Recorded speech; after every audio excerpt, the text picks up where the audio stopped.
daura aure yau kamshi na tashi.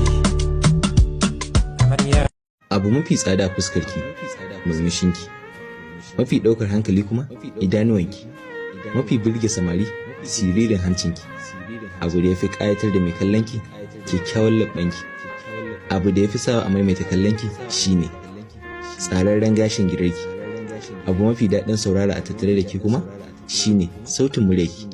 Allah ya baki komai da wani zai kalla ya ce ina son ki, ina ƙaunar ki, I love you. Na rantse da Allah na sami miji in ban yi aure next week ba Allah ya kona ni. Akan wani dalili? Zaman uban me nake yi? Zaman takaici, zaman kashe